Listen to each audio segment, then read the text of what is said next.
I don't hesitate for a second to say that the Joe Biden administration had done that, continued to do that, and I have no doubt that the Kamala Harris uh, administration, if she wins, will actually continue that because it's important for those of us who are mayors, those of us who are state Okay. representatives, school board members. You look at a lot of issues that are going on, and we have to tie them back to how they directly impact people. We're talking about affordable housing, how that's such an issue throughout America. When we talk about Yeah. abortion and how women's rights to choose, that is impacting people. Those are things that are dinner table discussions. And I'm happy to see these issues being talked about with local candidates and with people, with mayors such as myself.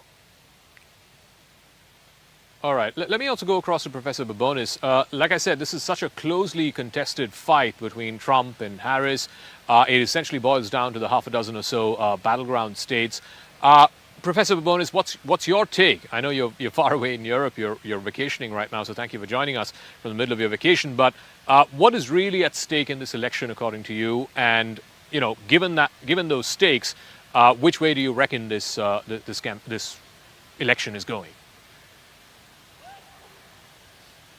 The national polling is very tight between Trump and Harris, but that has to be seen in the context that in the previous two elections, national polls have dramatically underrepresented the true Donald Trump level of support and level of voting in the general election.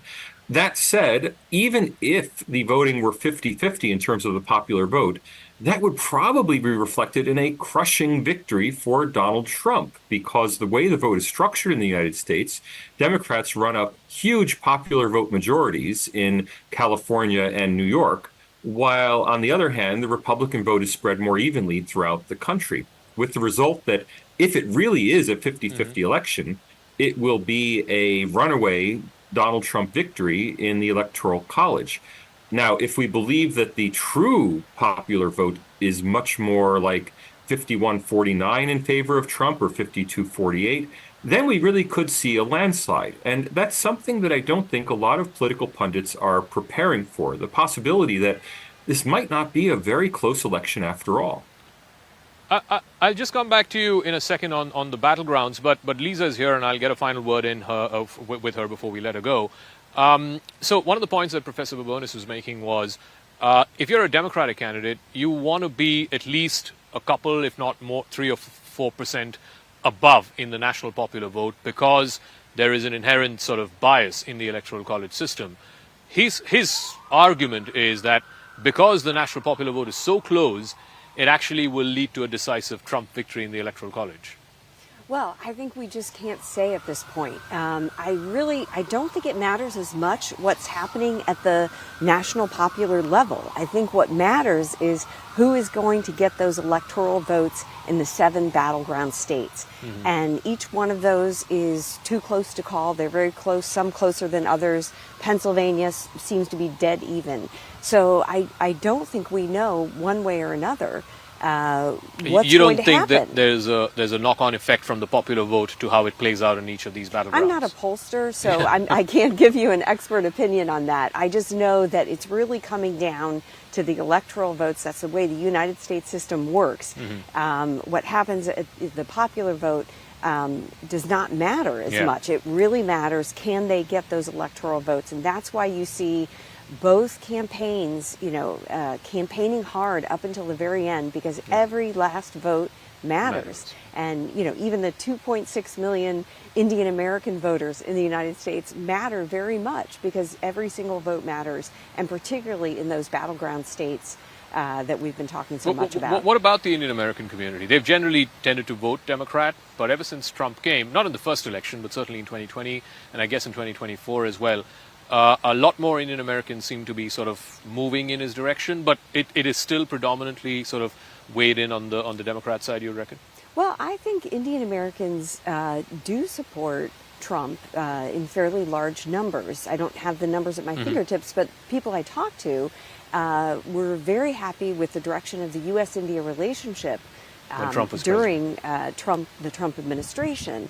And I think it says something that even if the votes are close between Indian Americans, the fact that you have, one of the candidates is Indian American, but still Trump polls very well among Indian American communities. That tells you, how much he was able to accomplish for the U.S.-India relationship when he was in power the first time around. And so I think, a lot of those Indian Americans see that, there may be personal issues, domestic issues they're voting on as well. Yeah. They probably tend to be wealthier Americans, so they may be more supportive of Trump's, policies on taxes and other issues. But I think if they're looking at the progress in the U.S.-India relationship, there's no denying that relationship was catapulted forward during the previous Trump administration. And he has said that, Prime Minister Modi is a personal friend of his. Yeah. And so I think the expectation is that he would be really good for the U.S.-India relationship, and a lot of Indian Americans care about that. All right, Lisa Curtis, we'll let you go. Thank you very much for trekking up all the way here to the Capitol Hill and joining us live on this show. Thank you. My pleasure. Thank All you. right. So let me come back to the discussion, and really, it boils down to a couple of issues. One is inflation. Everybody agrees that this is a big Achilles heel for Kamala Harris. The immigration problem, which Trump and his campaign have said is the number one issue. The southern border is broken, and Kamala Harris and Joe Biden are responsible for it. The one issue which is going and which is working for the Democrats is the issue of abortion. If you go by the Iowa Seltzer poll, that seems to be driving women, particularly college-educated white women, in a way that we haven't seen for a presidential election in a long time, and that's on the back of the Roe v. Wade Supreme Court verdict being overturned. But let me go back to our panelists. What does it mean for the rest of the world? Mr. David Tufori, we have two wars that are going on right now. And again, here the feeling is, particularly when it comes to the Israel-Hamas war, in a state like Michigan, where there are, I think, 800,000 Arab Americans, they are upset with the Biden-Harris policy of giving this really long rope to Israel. At the same time, on the other side, they're saying this is the most anti-Semitic. You've seen university campuses, you've seen, protests outside the U.S. Congress. How much of a factor is that issue, the fact that there are these two raging wars and the Biden-Harris administration have not been able to stop it?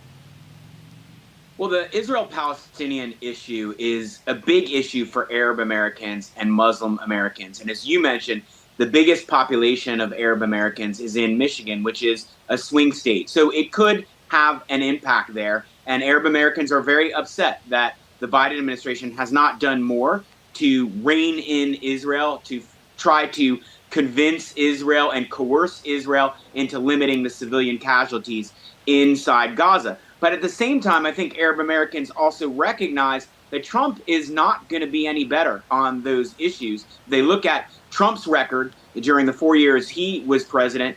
He did lots of things to support Netanyahu. He supported and looked the other way when there were illegal settlements in Palestinian territories. He moved the U.S. embassy to Jerusalem when no other country had done that, an event that many Palestinians felt was a provocation against them. And he has a close friendship with Netanyahu, and I think you have to think that he's going to give Netanyahu even more of a free hand than Biden has given him. So Arab Americans, especially in Michigan, have this tough choice. Do they vote against Harris, vote for Trump as a protest vote, but are they then also actually hurting themselves on the issue they care about? With respect to the Ukraine war, you can draw a very big contrast between what Biden has done and what Harris says she will do and what Trump says he will do. And Trump has said that he doesn't want the war to continue. He said he's going to end the war within a day. I think most people